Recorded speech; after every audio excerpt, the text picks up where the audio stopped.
Hi friends, ఇందులో మనకు కనిపిస్తున్నది డ్యూక్ 200 బైక్. ఈ బైక్ అన్న వాళ్ళు కర్నూలు నుంచి అయితే మన దగ్గరికి అయితే తీసుకొని వచ్చారు. దీనికి 4 గ్రాడ్లు అలాగే డిస్క్ ప్లేట్ బెండ్ అయిందని బ్రేక్ కొట్టగానే సైడ్కి లాక్కి వెళ్ళి కింద అయితే పడుతున్నారంట. అందుకని మన దగ్గరికి అయితే తీసుకొని వచ్చారు. దీనికి 4 గ్రాడ్ అయితే 2 అయితే ఓపెన్ చేసుకున్నాను. కీ రాడ్తో సహా కీ రాడ్ కూడా మనకైతే బెండ్ ఉంది, అలాగే డిస్క్ ప్లేట్ కూడా బెండ్ ఉంది.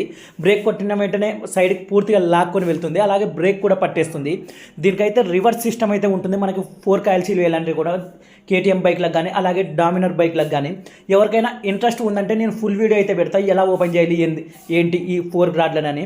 దీనికి మనం మామూలుగా 4 గ్రాడ్ బెండ్ తీపించాలంటే కుదరలేదు, ఎందుకంటే 4 ట్రమ్స్ వచ్చేసి లోపలికైతే ఉన్నాయి. అందుకని ఆ 4 గ్రాడ్ అనేది పూర్తిగా బయటకు తీసి మనం ఓపెన్ చేసి ఆ బెండ్ తీపించడం అయితే జరిగింది. ఎలా బెండ్ తీపించాలి, ఒకవేళ ఆయిల్ సీల్ పోతే మనకి కేటీఎం బైక్లకి ఎలా వేయాలి అన్నది ఎవరికైనా ఇంట్రెస్ట్ ఉందంటే నేను ఫుల్ వీడియో అయితే కంపల్సరీగా అయితే పెడతా. అలాగే దీనికి డిస్ప్లేట్ కూడా ఎక్కడ బెండ్ ఉందని ఒక మార్క్ వేపించి నీట్గా బెండ్ తీపించడం అయితే జరిగింది. మొత్తం టోటల్ ఫిట్ చేసి మన ఫిట్టింగ్ ఛార్జ్ అయితే 1000 రూపీస్ అయితే తీసుకోవడం జరిగింది.